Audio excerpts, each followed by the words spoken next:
नमस्कार, आप सभी का बहुत स्वागत है साधना न्यूज में और मैं हूं आपके साथ मनीष कुमार। मुख्यमंत्री डॉक्टर मोहन यादव के नेतृत्व में बीते 3 वर्षों में नारी सशक्तिकरण की दिशा में उल्लेखनीय उपलब्धियां हासिल की गई। बच्चों, किशोरी, बालिकाओं और महिलाओं के स्वास्थ्य, पोषण, सुरक्षा, संरक्षण और आर्थिक सशक्तिकरण को केंद्र में रखते हुए विभिन्न योजनाओं का प्रभावी क्रियान्वयन और नवाचार किए जा रहे हैं। देखिए खास रिपोर्ट।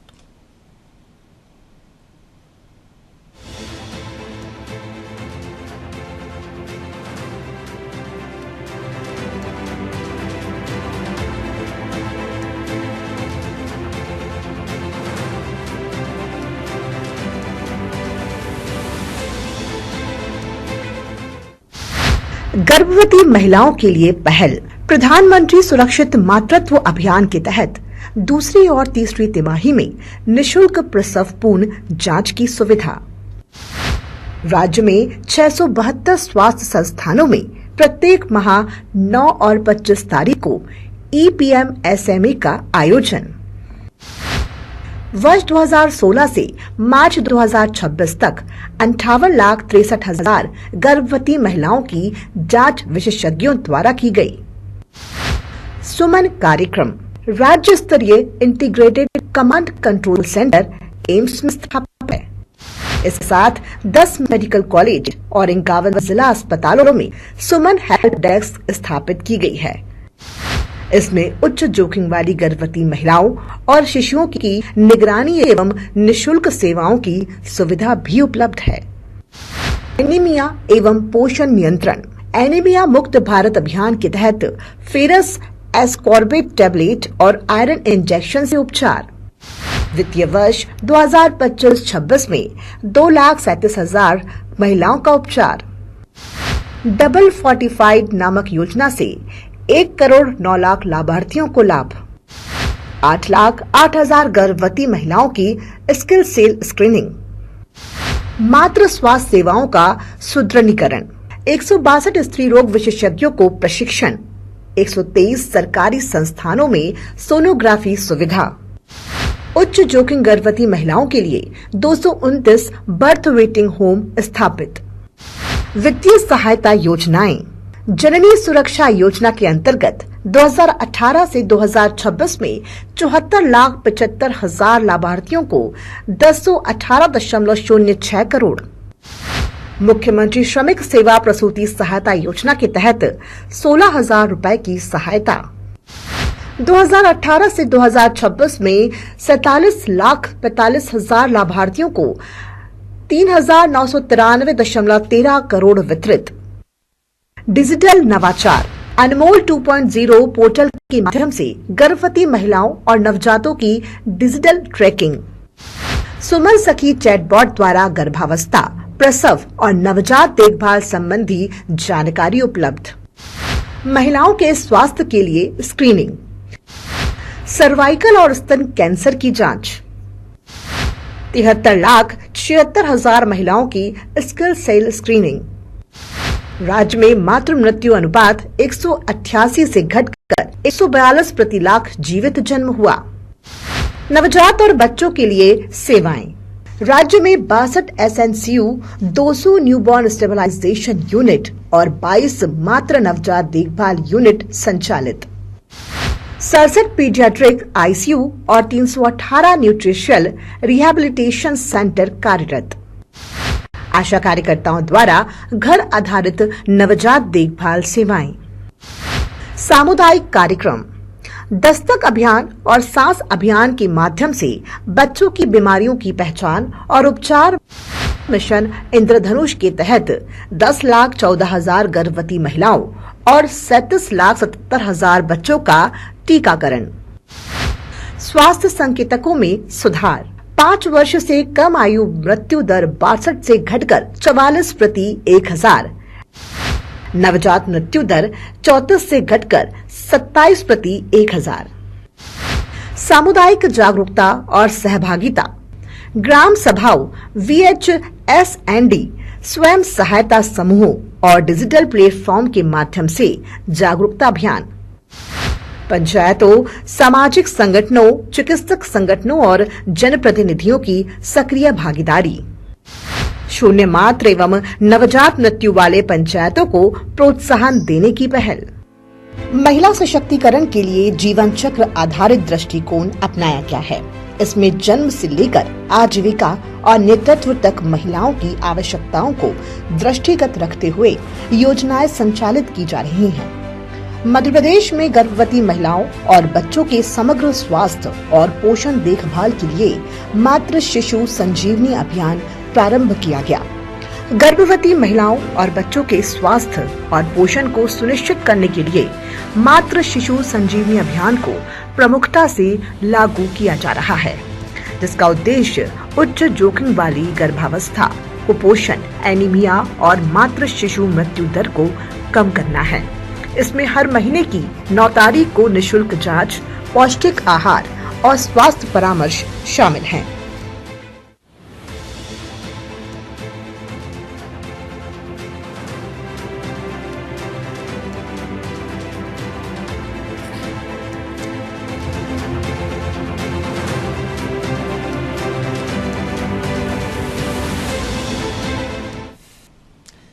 महिला सशक्तिकरण को जीवन चक्र आधारित दृष्टिकोण से आगे बढ़ाया जा रहा है, लेकिन सवाल है क्या इसका पूरा लाभ जमीन तक पहुंच रहा है। मातृ शिशु और सुरक्षित मातृत्व अभियानों के दावे बड़े हैं, पर क्या दूरस्थ क्षेत्रों में भी हालात उतने ही बेहतर हो पाए हैं। एनीमिया और कुपोषण अब भी चुनौती बने हुए हैं और मातृ नवजात मृत्यु दर में सुधार, क्या यह स्थायी बदलाव है या अभी और काम बाकी है। इन तमाम सवालों का जवाब तलाशने का प्रयास किया गया, तो क्या कहा भाजपा प्रवक्ता गुंजन चौकसी ने, आपको बताते हैं, देखिए रिपोर्ट। चाहे केंद्र की सरकार हो या मध्य प्रदेश की सरकार, महिलाओं को लेकर बेहद सजगता के साथ काम किया जा रहा है। जो योजनाएं हैं, उन योजनाओं को धरातल पर उतारने के लिए सरकारी प्रयास कितने सफल हुए, इस पर बातचीत और उसके साथ साथ उन योजनाओं पर विस्तार पूर्वक बातचीत के लिए हमारे साथ गुंजन चौकसी जी कैमरे के फ्रेम में हैं। गुंजन जी, जीवन आधारित जो चक्र है, एक तरह से देखें तो सरकारी योजनाओं को उनमें उस फ्रेम में लाने का प्रयास किया है।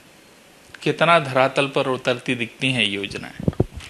देखिए, सर्वप्रथम तो मैं बहुत गौरवान्वित हूँ कि मैं भारत देश की नागरिक हूँ, महिला हूँ और भारतीय जनता पार्टी से जुड़ी हुई हूँ। और इसलिए ये तीनों चारों शब्दों का इस्तेमाल कर रही हूँ क्योंकि हमारे देश के यशस्वी प्रधानमंत्री श्री नरेंद्र मोदी जी ने भारतीय जनता पार्टी का जो एक मूल मंत्र है, उस मूल मंत्र में सबका साथ सबका विकास तो है ही है, पर खास फोकस महिलाओं पर हमेशा से किया है। क्योंकि हमारी तो हिंदू संस्कृति में हम तो हमारे देश को भी देवी का दर्जा देते हैं, भारत को हम माँ मानते हैं।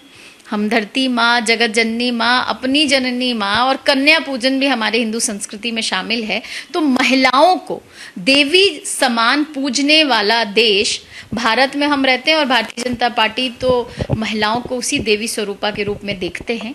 और इसलिए महिला को सशक्त करना, महिलाओं को समृद्ध बनाना, महिलाओं को स्वावलंबी बनाना, महिलाओं को सुरक्षित रखना, इन चारों पांचों चीज पर भारतीय जनता पार्टी का सदैव से फोकस रहा है।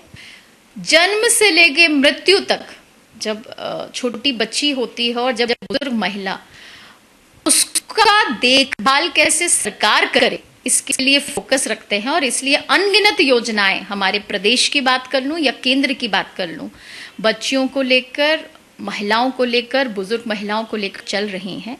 छोटे छोटे उदाहरण, जब बच्ची का जन्म होता है तब भी योजना है। लाडली लक्ष्मी योजना, अगर मध्य प्रदेश की बात कर लूँ, आज लाखों बच्चियों को उसमें स्कॉलरशिप मिली है, उन्हें उसमें पढ़ाई में मदद मिली है। लाडली बहना योजना की बात कर लें, 125 करोड़ महिलाओं को आज स्वावलंबी बनाए हैं अगर वो हमारे मध्य प्रदेश में, और इस मॉडल को तो पूरे देश में लागू किया गया है। हम वृद्धा योजना की बात कर लें, बुजुर्ग महिलाओं को उसमें लाभ मिल रहा है। हम प्रधानमंत्री आवास योजना की बात कर लें, मुख्यमंत्री आवास योजना की बात कर लें, महिलाओं को छत मिल रहा है। छोटे छोटे उदाहरण, हम महिलाओं को सशक्त करने के लिए जो प्रॉपर्टी है उसमें भी अगर महिला के नाम पे रजिस्ट्री होती है तो उसमें भी रिबेट मिलता है। तो ये सब एक छोटे उदाहरण हैं कि घर चलाने से लेके उज्ज्वला योजना आप देख लीजिए, देश चलाने तक नारी वंदन अधिनियम आप देख लीजिए। महिलाओं की भूमिका को भारतीय जनता पार्टी ने पहचाना है, महिलाओं को नेतृत्व देने के लिए भी पहल की गई है, महिलाओं को सशक्त करने के लिए भी पहल की गई है, और महिलाओं को ताकि वो जिस देश में जन्मी है उस देश में वो अपने आप को उसी तरीके से गौरवान्वित महसूस करें जैसे मैं कर रही हूँ। इसकी पहल हमारी पार्टी हमेशा से कर रही है। चूंकि बहुत सारी योजनाएं हैं, अगर हम उनमें से एक की बात कर लेते हैं, वैसे तो सभी योजनाओं में ये फीडबैक भारतीय जनता पार्टी और सरकार लेने की कोशिश करती है।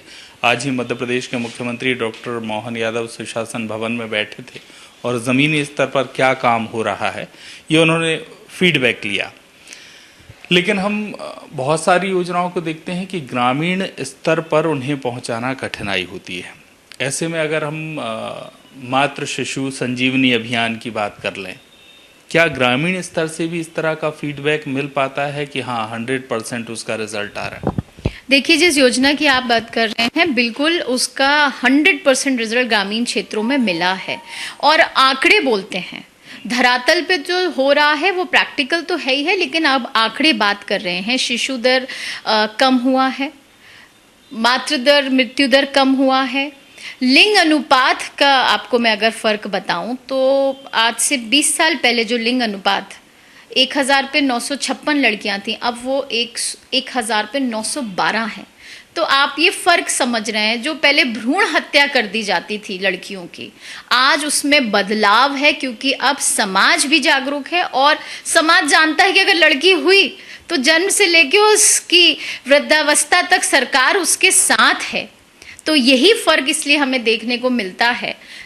मेडिकल फील्ड में भी आप देखिए, छोटे छोटे उदाहरण, पहले एम्स कितने हुआ करते थे, सिर्फ मात्र 3 एम्स थे, लेकिन अब एम्स की संख्या आप देखिए 30 से ज़्यादा एम्स है।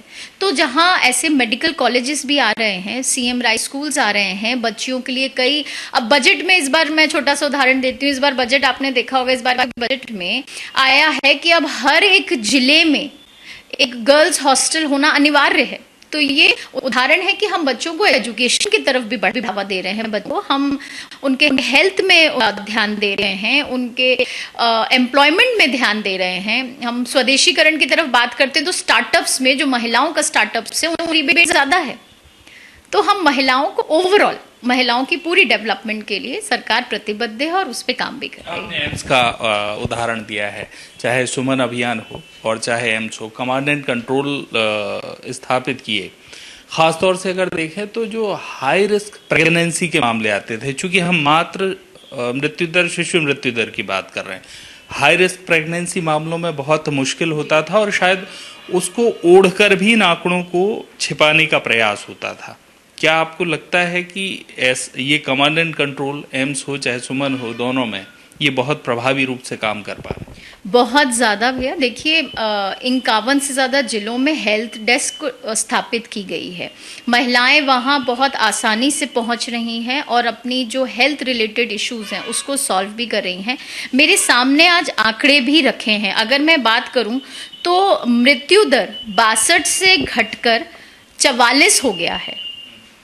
अगर मैं नवजात मृत्यु दर की बात करूं तो 34 से घटकर 27 हो गया है प्रति 1000 व्यक्ति। तो ये जो दर में आप देख रहे हैं कि कटौती हुई है, तो ये कटौती क्यों हुई है? क्योंकि इलाज भी मिल रहा है और अब जनता को जागरूक भी है। आपके इन माध्यमों से ये जो योजनाएं हैं वो घर तक पहुंच रही है ना। जैसे आप एक अच्छा सामाजिक काम कर रहे हैं, आप पत्रकार हैं और आप इन योजनाओं को घर घर तक पहुंचाने का काम कर रहे हैं। जनता जागरूक है, इन योजनाओं का बेनिफिट्स भी ले रही है और उसका फायदा भी उन्हें हो रहा है। बिल्कुल, एक दौर था झाबुआ जैसे जिले थे मध्य प्रदेश के, जहां से ऐसी कुपोषण की खबरें आती थी, आंकड़े बहुत चौंकाने वाले रहते थे। कितना कुछ कुपोषण के मामले में जमीनी स्तर पर काम हो पाया? क्या अभी आगे करने की आवश्यकता है? एनीमिया हो, कुपोषण हो, दोनों चीजें ऐसी हैं जिनके आंकड़े हमेशा भयावह रहे। सुधार धीरे धीरे हो रहा है, उसके विषय में क्या कहें? आपने स्वयं कहा सुधार हो रहा है और मेरे सामने जो आंकड़े रखे हैं एनीमिया से रिलेटेड भी, उसमें भी दिखाया है कि सुधार हो रहा है। सरकार प्रतिबद्ध है, सरकार काम कर रही है।